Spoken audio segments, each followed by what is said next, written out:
Good morning, everybody on YouTube. Steve here, Rake and Profit. Today's video, I want to talk about how to overcome a thrifting slump. Yes, so we're going to be talking about how to defeat, how to beat, how to conquer a thrifting slump.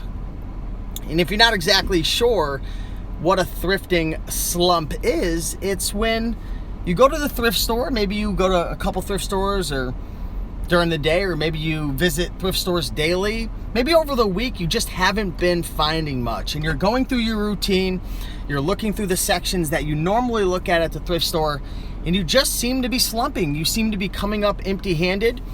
And I want to share with you what I do in this situation and give you guys a couple tips so you don't have to continue to walk out of the thrift stores empty-handed. Now, I do want to say there's going to be times during the year when it's summer and it's spring, and I'm not talking about the weather. I'm talking about there's going to be instances where your thrift stores are just loaded. And I actually just got out of Savers right now, and it definitely wasn't summertime in Savers. Right now it's kind of almost like fall winter. It's not very plentiful. It's after Memorial. The thrift stores are kind of wiped out. And sometimes that's just how it's going to be, right? It's just not going to be very lucrative. There's not going to be a lot of new inventory. Stuff may be picked over. And you've got to understand that there's going to be a winter and a fall cycle. There's going to be those dark times. But just like every single day, you know, the sun comes up and then night falls. You know, the seasons, there's spring, summer, fall, winter. You're going to have to go through the seasons. But how do you deal with, you know, going through a thrift slump? I'm going to tell you what I do, guys. This is one tip that I want to share with you guys. You know, all of us, we have our own routines. We go through the clothing section. Maybe we check the video games. Maybe you look through the books. Maybe you only have one or two sections that you focus on. A lot of us, we have our own niches, our own specific types of items that we're considered to be experts in, that we focus on. When you're in a thrift slump, start experimenting with different parts of the thrift store.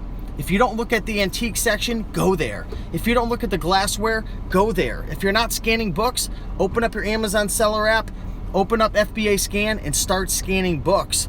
The best way to get out of a thrift slump is to try different things, to look at different parts of the store you typically don't look at. Start checking out the shoes. I don't know if you guys saw the video I did with Tino, the Sole Advisor, the other day, but he did over $200,000 primarily thrifting shoes from thrift stores.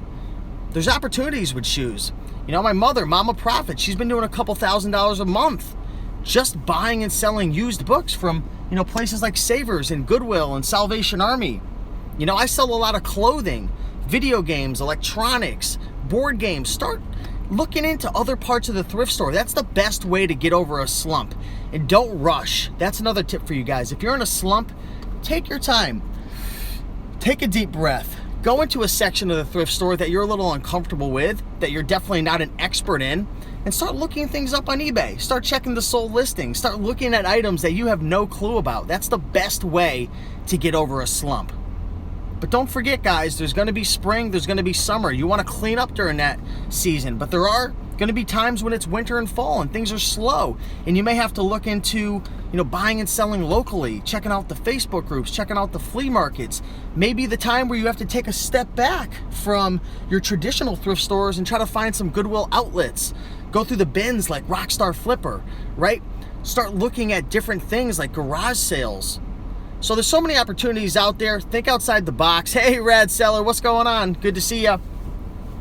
Lots of opportunities out there, guys. It's all up to you.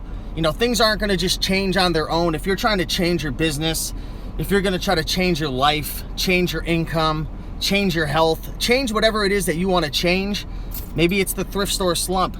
Things aren't going to just change without you changing yourself. If you want to be more, you got to become more, like Jim Rohn says. You can tell I've been listening to a lot of motivational Jim Rohn lately, and definitely a great self-instructor motivator right there. But anyways, guys, you know, the deals are out there. You just got to get out there and make it happen, guys. If you enjoyed this video, be sure to smash that like button. We got 99 people in the house. I'm gonna answer some Q&A right now and answer any questions that you guys have. But I appreciate all the likes, appreciate all the comments. And let's see what's going on right now. Rad Seller says, now I'm motivated. Go out there, you know, spend a little time each and every day, whether it's 5 minutes or 10 minutes, looking through a different part of the thrift store. You never know what's out there. When I met up with a bunch of guys and gals for the Connecticut thrift meetup, I learned so much. People are buying things I never would. Dwight says, should I focus on summer clothes? Well, it is summertime now, although it's cold in Connecticut still. Definitely focus on the summer clothes. I mean, I don't really dive too deep into, you know, selling based on the seasonality, just because there's different temperatures and weathers all over the world, especially if you're shipping internationally. But, you know, it's warm in the States right now in most places, so if you can find deals and find larger quantities of summer clothes, definitely go for it. Yeah, 4th of July is definitely coming up. Definitely a good niche to go into if anyone's doing merch by Amazon. Definitely should look into that. Hey, thanks for all the likes, guys. Up to 42 likes already.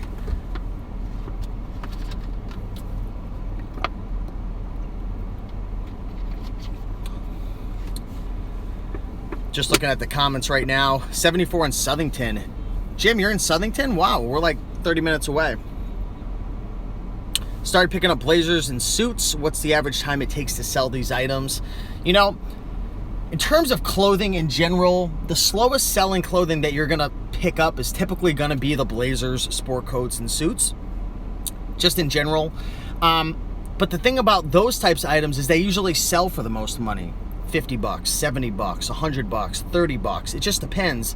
You know, speed is gonna depend upon, and sales velocity is gonna depend upon a couple different things. You know, the rarity of the item, right? The size of the item, you know, the color, the style, the brand, of course. So really, I mean, there's blazers, sport coats, and suits that'll sell within 30 days or less. Then, on the other hand, there's blazers, sport coats, and suits that might take 6, 8, 9, 12 months. You know, if you're pricing it competitively and there's a market there for it, and it's a common size that people would like, and you provided measurements and good pictures, you know, 3 months or less, 2 months, it just depends. But, you know, if you buy 10 of those types of items and you spend $8 each, you're in it for $80, you only have to sell 1 or 2 of them to make your money back. Then it's all just, you know, it's just all just profit and gravy on top of it. So that's the one thing I like about blazers, sport coats, and suits, is you don't have to necessarily sell them all to be in the green. And then, you know, you have one pop 3 months later, 5 months later, 2 months later. What types of shoes should I shop for to start? So, I don't know if I should release this information yet. I guess I'll release it, but I don't know if you guys know or saw the video from Tino, the Soul Advisor. We're actually going to be teaming up on a project. I can't tell you guys too much right now, but there should be something that we will be releasing probably within the next 30 to 45 days that will answer that question. So you guys can use your imagination, but we've got a pretty cool project that we're working on that we'll be able to give you guys more information on probably in about a month or so.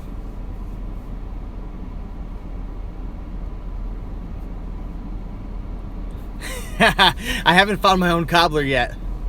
What's the best way to get the smoke smell out of a heavy fur-lined coat?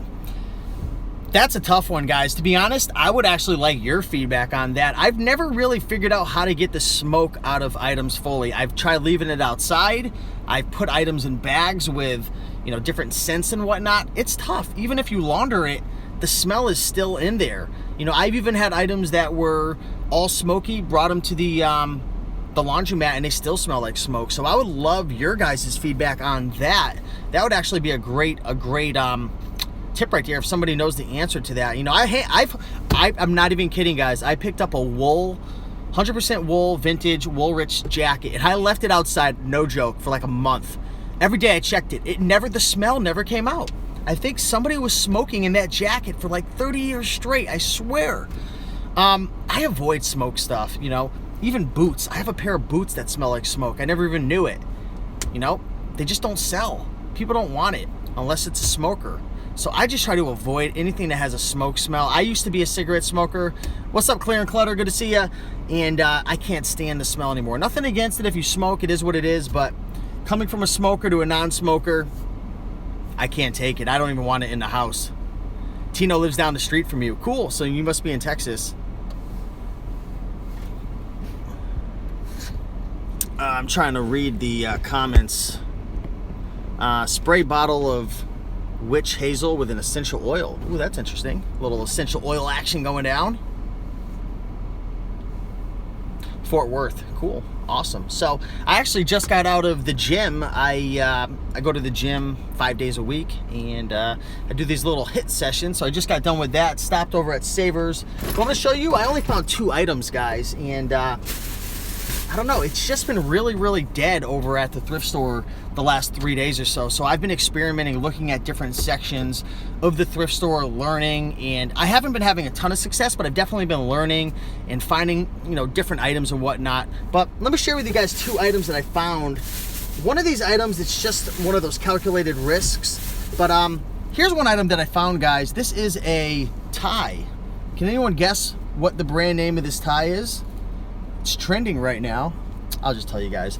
It's a Donald Trump tie. Donald Trump, guys.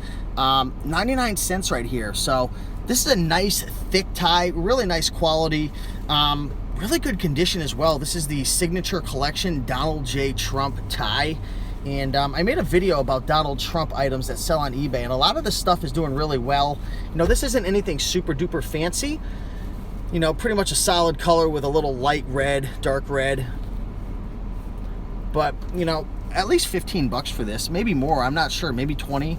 Got to do some more research on that, but 99 cents. I had to look at the tag a little closer because I was thinking maybe it was a 6 instead of a 0. In that case, I would have passed. But 99 cents for Donald Trump tie. I feel like, you know what, the first thing that went through my mind is somebody in the back was like, you know what, I'm not going to swear, but F Donald Trump. I'm getting rid of this crap. It ain't worth anything. 99 cents. I feel like somebody in the back did that because they don't even price the crappiest ties over here for less than $1.99. So I think there was some political anger going on in the back of Savers over here in Manchester, Connecticut. Here's the second item I found. I want your guys' advice to tell me if this was a good or a bad buy, because I'm not an expert when it comes to like jerseys and different things like that, but I have had success with this brand before, Mitchell & Ness. So this is Mitchell & Ness, and the back says Winslow. So somebody help me out with who this is. I know this is probably like a super famous person that I have no clue about, but this is a throwback Mitchell & Ness jersey. This thing's huge. It's got to be like 4 extra large, and 1984 throwback, and the price was $8.49. So let me know if Callan Winslow. So let me know if you guys think this is a good buy or not. I couldn't find anything on eBay. I looked through the sold listings, and there's going to be times where you find something that is interesting. Like I've sold like an OJ Simpson one in the past for like 60 bucks. I've sold them for like 50. So it was $8.49, came to about, you know, 9-10 bucks after tax and all that. So I figured, you know, I weighed the risk and reward, and that's really important to always weigh out. Is it worth putting in what you're putting in to get out what you potentially could get out for? So it was a risk reward. I said to myself, there's no way I could sell this for less than 20 bucks. If I sell it for 20, I get my money back, you know, after shipping and fees and PayPal and all that. So somebody just mentioned in the comments, that's an easy $40. So that's what I was hoping for, you know, 40 bucks, 50 bucks. I think 50 was shooting high, but I really have no clue, to be honest with you. So let me know in the comments. Say yes if you think it's a good buy, and say no if you think it's a bad buy, and let me know why. It might be worth something in San Diego. I never see jerseys. Yes. Yes.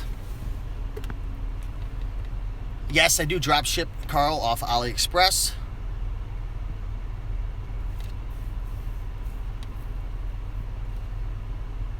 Yeah, I figured I'd have to wait for a special buyer as well. For, you know, a lot of items you may have to wait around. You know, there may not be a huge market for it, but I don't mind waiting around if I could double, triple my money. 145 people in the house. Hopefully the broadcast is smooth right now. Look how beautiful the sky is right now, guys. Blue sky, Savers thrift store right here. Lots of opportunities out there. Just got to go out there and get it. The sun is shining. Hey, Amy, good to see ya. Claire and Clutter, when we going thrifting, girl?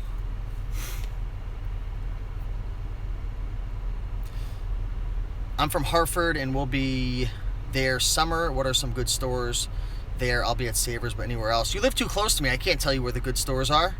I'm just kidding with you. Just look up the Savers. There's a lot of Savers and Goodwills in Connecticut. Just look them up. They're all pretty good. You know, they're hit and miss at times.